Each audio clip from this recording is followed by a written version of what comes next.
आप अपने सामने भाइयों जो बुक देख रहे हैं, ये वेटिंग फॉर अ वीज़ा है। और ये बुक हमारे संविधान के जनक बाबा साहेब डॉक्टर भीमराव अंबेडकर ने अपने हाथों से लिखी है। उनके हाथों द्वारा लिखी उनकी कहानी है। ये चैनल है अंबेडकराइट कॉन्शियसनेस। इसका ये एफर्ट है कि ये बाबा साहेब के ट्रू आइडियोलॉजीज़, उनके थॉट्स और समाज कैसा होना चाहिए इस बारे में उनके विचार फैला सके। इसके पीछे इस चैनल का कोई भी पॉलिटिकल लालच नहीं है, कोई राजनीतिक मंसूबा नहीं है, कोई पद नहीं चाहिए चैनल को, राजनीति में कोई उतरना नहीं है, ना कोई इकोनॉमिक चाहिए।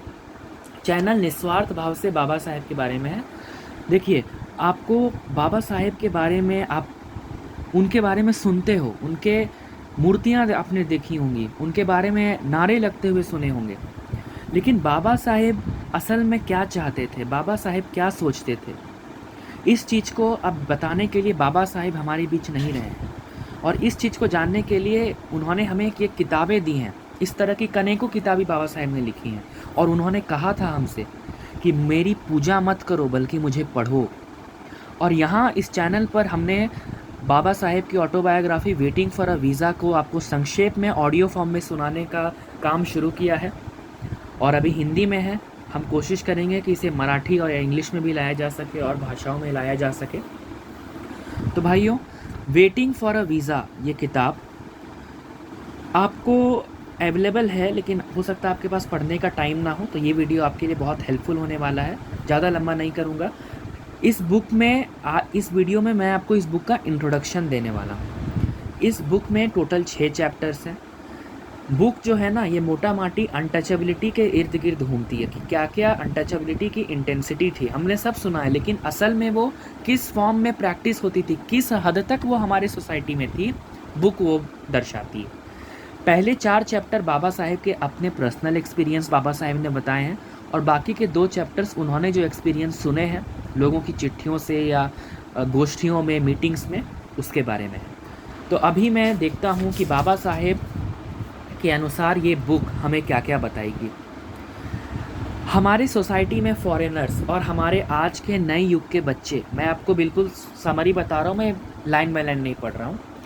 हमारी सोसाइटी के आजकल के जो नए युग के बच्चे हैं, ये लोग बाबा साहेब के योगदान को नहीं जानते। ये लोग अनटचेबिलिटी क्या थी ये नहीं जानते हैं, कास्टिज़म क्या था नहीं जानते हैं, किस हद तक ये हमारी सोसाइटी में था, ये कितनी बुरी चीज़ थी, इस चीज़ को उनको रियलाइजेशन नहीं है। फॉरेनर्स को ये पता तो है, लेकिन वो किस हद तक वो हमारी सोसाइटी में था, किस हद तक वो प्रैक्टिस होता था, ये उनको नहीं पता। ये कितना हद तक दमनकारी था कि एक विलेज के कुछ कम्युनिटी के कुछ लोग न जाने किस कारणवश वो उसी गांव में रहते हैं, बिल्कुल उसी गांव को अपना घर मानते हैं, उस गांव में अपनी सेवा देते हैं और हर आदमी की सेवा से मिलकर समाज चलता है, लेकिन उसके बाद भी उनको तटस्थ रखा जाता है, उनको समाज की मुख्यधारा में नहीं रखा जाता और उनको इंसानों वाली ट्रीटमेंट नहीं दी जाती।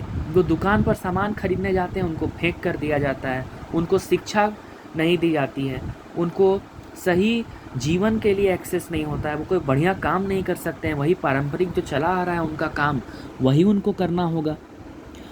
और ये इतनी बड़ी समस्या थी कि कैसे कुछ लोग उनके साथ ऐसा बर्ताव कैसे कर सकते हैं। तो ये किताब बाबा साहेब ने लिखी कि हम सब उस युग के ना होकर भी उस युग को जी सकें, उस युग को पढ़ सकें।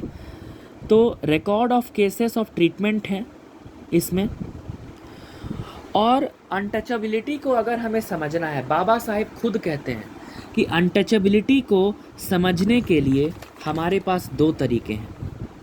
पहला है कि हमें बाबा साहेब बस सीधा सीधा बता दें कि क्या क्या होता था, और दूसरा कि हमें अपने और दूसरे लोग जो इससे गुजरे हैं उनके अनुभवों के बारे में बताएं। तो बाबा साहेब ने हमें दूसरा तरीका चुना है। उन्होंने जनरल नहीं बताया, वो बोरिंग होता। उन्होंने इस किताब में कहानियाँ लिखी हैं। 4 कहानियाँ उनकी हैं, 2 कहानियाँ और लोगों की हैं जो उन्होंने सुनी हैं, और उन्हें लगा कि दूसरा वाला जो तरीका है वो ज़्यादा इफ़ेक्टिव होगा, और इसीलिए इन कहानियों को हम पढ़ेंगे और हमें बहुत मज़ा आएगा। और यहाँ पे आप देख सकते हैं बाबा साहेब ने लिखा भी है, I begin with the events that have happened to me in my own life. वो पहले के 4 चैप्टर, जैसा कि मैंने कहा, वो अपने बारे में बताएंगे। तो ये था वीडियो का, बुक का इंट्रोडक्शन। अब आने वाले वीडियोस में हम बाबा साहेब के जो 6 चैप्टर्स हैं इस बुक के, एक एक चैप्टर पे एक स्पेसिफिक वीडियो रहेगा और मैं आपको बहुत शॉर्ट में बताऊंगा, यकीन मानिए। थैंक यू, सपोर्ट कीजिए, चैनल को सब्सक्राइब कीजिए। अगर आप बाबा साहेब को मानते हैं, अगर आपको लगता है कि बाबा साहेब ने आपके लिए कुछ किया है, तो भाइयों आप बाबा साहेब के इस चैनल को सब्सक्राइब कीजिए। और मैं नहीं कहता कि आप मुझे सब्सक्राइब इसीलिए कीजिए कि मेरे चैनल जो है वो बहुत मुझे पैसा मिले। मैं इसीलिए कह रहा हूँ ताकि बाबा साहेब के जो विचार हैं, भाई इस इंसान ने ना हमें मुक्त कराने के लिए अपना पूरा जीवन दिखा दिया। विदेश से इसको बहुत ऑफ़र आया, इसने सब ठुकरा दिया। इनका विचार घर घर तक पहुँचे, घर घर बच्चा जाने कि बाबा साहेब ने, भारत का बच्चा बच्चा जाने कि भीमराव अंबेडकर जी ने उनके क्या किया है, क्या संघर्ष किया है, क्या बलिदान दिया है। ये मेरा मंसूबा है, ये मेरा मंशा है। इसीलिए मैं चाहता हूँ कि आप इस चैनल को सपोर्ट करें। Thank you. जय भीम, जय भारत।